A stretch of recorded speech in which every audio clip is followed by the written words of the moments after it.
Peace and welcome to the Origins of Om podcast. I'm your host, Om Maya, and we're going right into our sixth hermetic principle, causation. Every cause has its effect.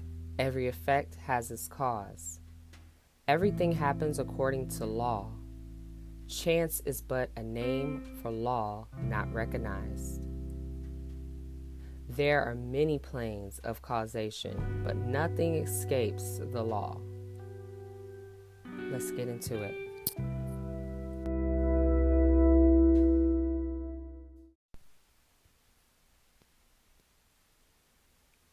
Law pervades the universe. Nothing happens by chance, right? And chance is merely a term indicating cause existing, but not recognized or perceived without break or exception. So, Spirit was dropping into me, and I want to relay this out loud of what's going on right now. A lot of people are trying to create work, generate finances in some type of way, and Spirit is saying, "Be still, observe." Okay, now is the time to do so. Okay, there's no actions that really need to be taken. We really need to sit back and observe the phenomenon of life. Many deaths are about to occur, and all these laws are put into place to show you how you can center your focus within, so that you don't lose yourself, right, and lose focus of why you came here. Okay, Spirit is really showing up in a way where there's nothing to fear, okay? Death is a friend, whether you think so or not. You go through many deaths just in your day-to-day when you see an aspect of yourself that no longer serves you, and then you say, okay, I don't no longer want to operate that way. So then you have a moment, maybe an emotional breakdown, or just a joyful realization. It can come in any form, where you're like, okay, it's time for me to slow down. It's time for me to change up, because this isn't serving me in this time. Okay, and death only carries the soul back home into its origins. So at moments you'll remember why you're here, what you stood for, what you stood on. This is tapping into that inner child, or tapping into a part of you that you didn't know that was there, that is more confident, more aware, more educated around how nature operates. So, attachment to this realm is only going to bring you back to the circus where you're constantly forced to perform, right? And people are seeking some type of validation, and you're constantly having to operate in pleasing your mom, your dad, your sister, your cousin, friends, strangers, that you work around or whatever. And so it's this vicious cycle of constantly chasing something, thinking you're winning, and you're not.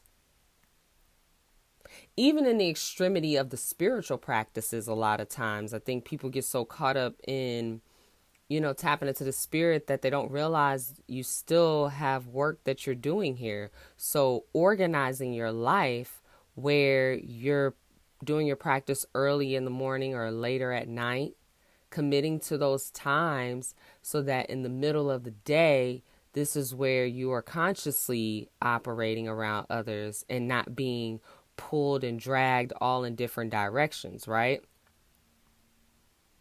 The effect of it all is that which may be seen. So a lot of times people use the word chance. Oh, this happened by chance. Nothing happens by chance, right? And we all know that that doesn't really exist. Everything happens from a space of cause, right? You causing something to occur, whether it's through your thoughts, whether it's through an action, whether it's through the environment that you're in, whether it's through something that you saw and you had an opinion about it and it affected you emotionally. All this are forms of cause, and the effect is the end result of it, right? The farther that you are from the center, from source energy, right? The more that you are bound. You are bound to this realm. That's why when people are emotionally all over the place and they're just like, I don't know what's going on, I don't feel like myself, I don't feel, connected, that's because you have drifted far from the center of yourself, far from source energy, far from divine mother and father. Okay? And the nearer that you are in the center, right, then you're reaching towards being free. You're reaching towards being more liberated mentally and emotionally and physically from all of the environmental traumas that constantly play upon you. See, majority of the people are slaves to their inheritance, right? And their environment. And they pretty much manifest very little freedom because you're always seeking to get to something, always seeking to get to something. And you're always doing instead of sitting back and being. And that's why I'm saying, it's important for us to really get still right now and just observe, just watch the show go down. When you're obedient to the environment, outside influences start to carry you along. It's like you're like a falling stone. You just fall wherever someone tosses you. And this is literally like the example of being moved like pawns on a chessboard. And once the player is done playing with you, then you're laid to the side, and then what? You're just waiting for someone to pick you back up and play you again. And you look at people as if they're the enemies, but they're not. They're your teachers. When you're experiencing a relationship with someone that's constantly mentally, emotionally, physically, whatever, abusing you, you being a part of it is you wanting, you're consenting to the whole act. And trust me, I've been through it, so I can say that. I know that. And what happens is you try to play this role of being something greater than and wiser than and better than. And this person is constantly beating you upside the head, whether it's verbally, mentally, emotionally, whatever. And they're showing you, listen, you're allowing this to happen. You're allowing me to show up this way. So I'm going to keep showing up this way for you until you stand up and say enough is enough. This doesn't work for me. And take that same nurturing, loving, supportive energy and bring it back to yourself. When I met my twin flame, I realized that I had to really love myself. I listened to love music. I enjoyed time with myself. I really put in a lot of time spiritually to develop myself because I said if someone's going to meet me, I don't want them to meet me hiding. I don't want them to meet me with, makeup all over my face and weave all in my hair and, just, fixed up in this character. I want them to see me for who I am. I want them to love me as I am. And that is exactly how it played out. And when we got together, it wasn't, I need to help you, love you, and, nurture you. It was, let's share this love together. Let's share this joy together. I'm already in love. Let's be love. Let's be love together. Let's enjoy this life. Let's build. And when things showed up that we didn't agree with each other, we didn't judge each other and bash each other for it. We communicated on a spiritual level where it was like, listen, this doesn't work for me. I'm not asking you to change. And I'm telling you, I'm not here for that show. I'm not here to watch this again. I've done this so many times. Obviously, we're familiar spirits. We've experienced this life before. This time, we're getting out of here. This time, we're ascending out of this show, right? And so when you're done being played like pawns on a chessboard and you're done allowing life to entertain you where you're being moved left and right emotionally, right? you become the master of your life. And masters, knowing the rules of the game, they rise above the place of material life. And they place themselves in touch with higher powers of their nature. So you're dominating your own moods, your character, your zodiac, how, you get all excited about, well, I'm a Taurus, I'm a this, I'm a that. You get past all that. That stuff doesn't affect you. Sure, it exists. It's there, but that's not you. That's not the real you. That's just the character that you're portraying in this body. Okay? And the qualities of your life, all that measuring up to like, oh, I have this and that and the third, and this is, this means something to me. It doesn't mean anything. When you leave this body, none of that matters and life still goes on. And that polarity aspect of yourself, the higher and the lower, the God and the devil, right? The double, I like to call it. That aspect of you start to gain control over that, because the higher you're up, who can touch you? Who can affect you in the lower planes if you're ascended in the higher places? Now you're just watching the whole thing go down. You're not even a part of the show anymore. You're not a part of the game. You're the one playing the game now. And with the environment that you're surrounded by, right? You start to become the one moving in the game. You're choosing how you want to move instead of someone moving you, right? Just like all this CDC stuff is being lifted and people, I've been done since the day it showed up, since the day the story was created, that it was something bigger than what it really was. I knew spirit was saying, no, this planet is spinning faster. You're going through ascension. Outside of that, I wasn't going to let man tell me nothing. And I've been like this since I was young. That aspect of me that was rebellious as a child with my high opinions and I just knew that what somebody would tell me, it didn't resonate with me. I wasn't going to stand in it. And in that, as an adult now, I see how that's being put to use in a greater way. Because I've mastered controlling my emotions and my environment and everything like that, it flows perfectly. It's not me creating chaos and then, doing something against the law of nature. And then the cause of that, right, affects everyone else in my life.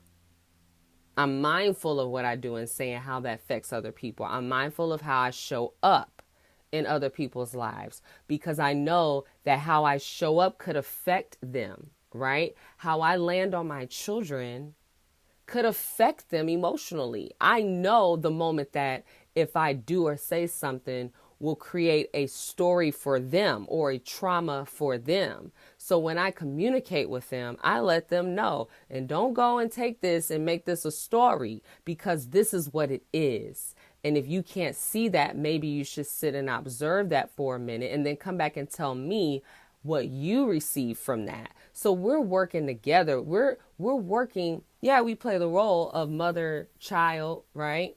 But we also spirit beings, and I respect them at the highest level. So I know that with their young minds still trying to fathom this realm and put it all together, I'm the guide to help them get to the wisdom that they've been seeking, at least to the point where they can go and start studying for themselves and developing more wisdom and understanding of life. Mastering circumstances on a lower plane by falling in with higher laws is very important to your existence. If you can't grasp what I've been talking about in these podcasts, then you're blocked, because you have certain things, certain habits that need to be broken before you can even unlock the door to those understandings. That's why when I see people go, explain that a little more for me, break that down a little bit for me. That's ego. That's the part that wants to reason and the logic of understanding this. We're not doing that. I remember, my teacher, who was my best friend, for 3 years taught me about the soul. I mean, just really, we would just hang out and have such a good time.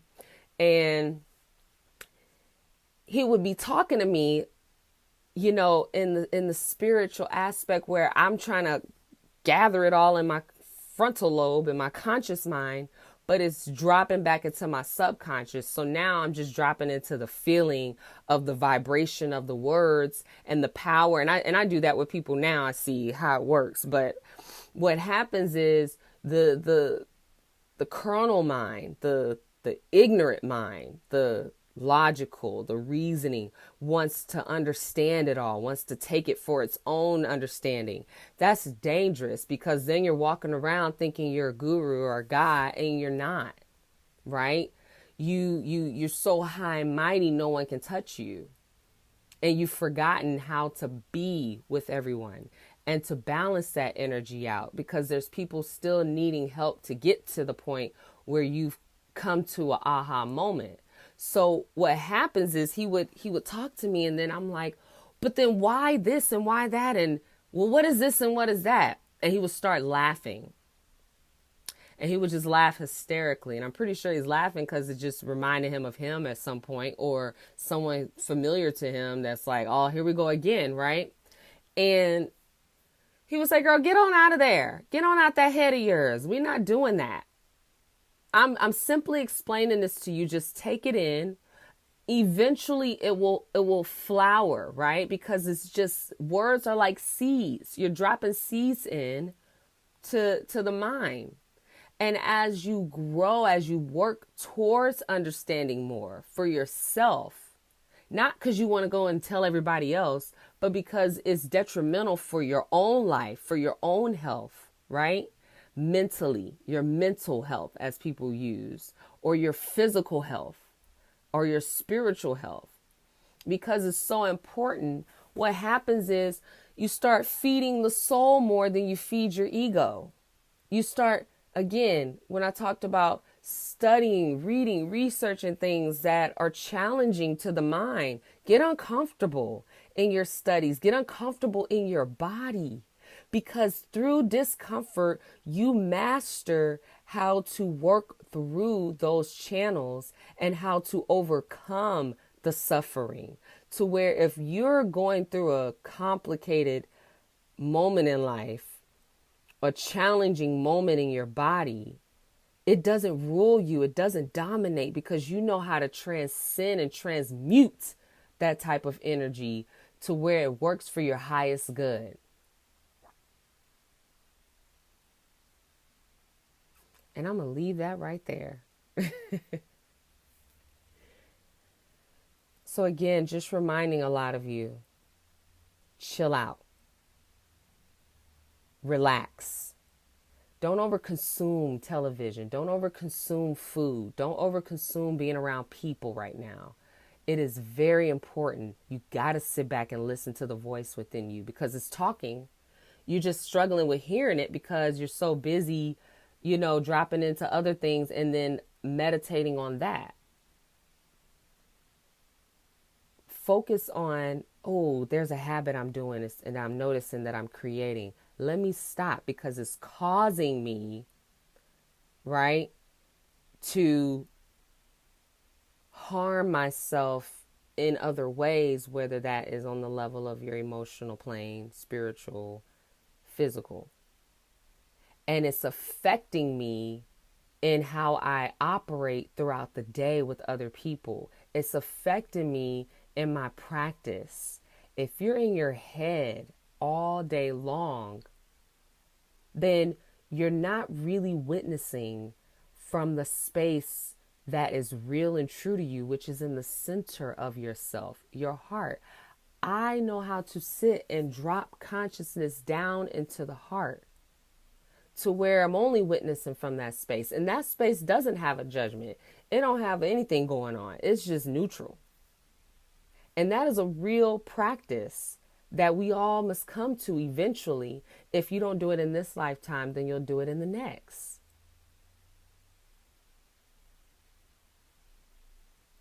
It's been an honor and a pleasure speaking with you. Until next time, later.